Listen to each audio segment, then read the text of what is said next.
Bonjour à tous. Donc présentation de ma patate douce de il y a 4 jours.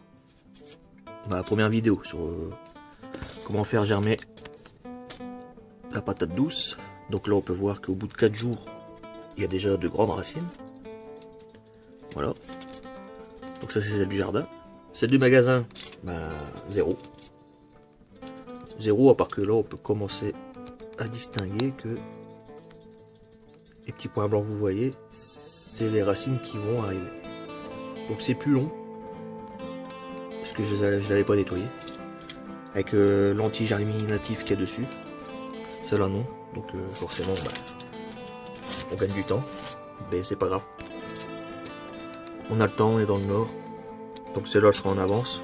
Donc là par la suite, c'est que celle-ci. Il y aura les lianes qui vont apparaître, qu'on devra couper et remettre dans l'eau pour refaire des racines. Ce sera toutes les boutures. Ce sera tous mes plants de patates douces par la suite. Donc voilà pour ça. Ensuite là, nous allons attaquer un petit semis de poivrons, un test, dans une boîte. Celle-ci. On va essayer de faire un microclimat, car il y aura de l'eau, du terreau, ainsi que les poivrons, mis sur le tapis chauffant. Donc là on peut voir que on tourne aux alentours de 20 degrés. Parce que là actuellement dans la cave. Donc voilà ma petite, on va dire ma petite serre, la petite barquette, c'est de la récupération. J'ai mis du terreau à l'intérieur. Bon il est frais, je l'ai acheté au magasin il y a pas longtemps. Peu importe, c'est du terreau basique. Faut de la terre quoi. Même de la terre du jardin ça marcherait, à part que là avec l'humidité c'est de la boue. Donc c'est pas trop top. Donc on va prendre les graines de poivron.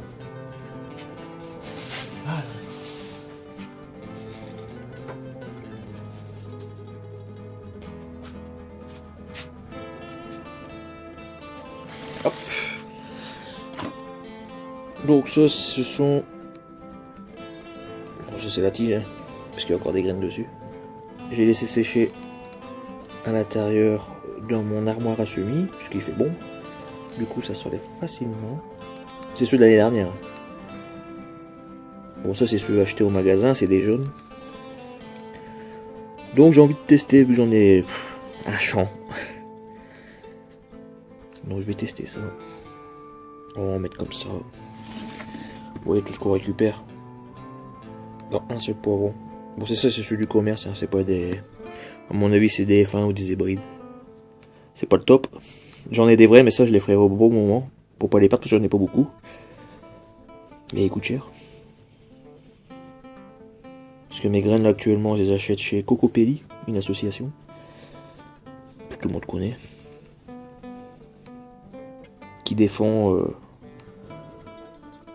le fait de cultiver des légumes sains, issus de graines paysannes, reproductibles. Donc voilà. Donc là, on va mettre... Hop, comme ça. Pas la peine de blader le truc, parce qu'après quand ça va grandir, ça va être chiant. Voilà. Hop. Bon, étant donné que c'est des petites graines et qu'il faut normalement 3 fois la hauteur de la graine, c'est à peine... Je remets un tout petit peu de terre dessus, comme ça, vraiment, avec le doigt. On voit encore un petit peu la graine, d'ailleurs. C'est quand je vais arroser, elle va sûrement ressortir. Mais c'est pas grave. Car dans la nature, quand la plante n'est pas ramassée, ou pas mangée, enfin le fruit n'est pas mangé, les graines sont sur le sol, et sont enterrées au minima, grâce aux pluies, aux feuilles mortes qui se dégradent dessus, sur les graines. Naturellement.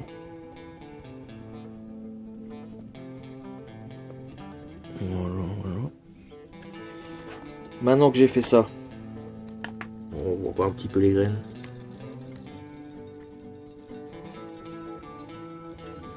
Voilà. On va arroser, on va y mettre de l'eau.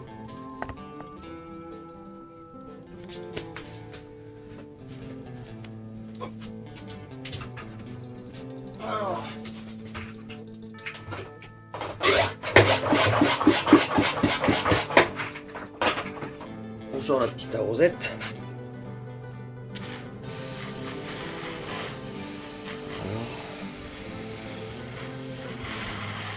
On arrose copieusement. C'est bien humide. C'est un test, hein.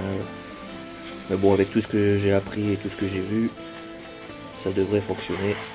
Et on a tout ce qu'il faut pour que ça fonctionne. La lumière, la chaleur, voilà. Beaucoup d'eau, voilà. Arrêtez là. Les graines sont cachées. Il en reste une, deux, voire trois. Parce que le reste c'est du bois. Jaune là c'est du bois, c'est du bois, c'est du bois, c'est du bois. Il y a juste celle-là et celle-là qui sont un peu au-dessus, mais on les laisse comme ça, naturellement. On va refermer. Je prends ma barquette. Je vais la mettre sur mon tapis chauffant. Poussez-vous les patates douces. Voilà. Donc là elle est sur le tapis chauffant.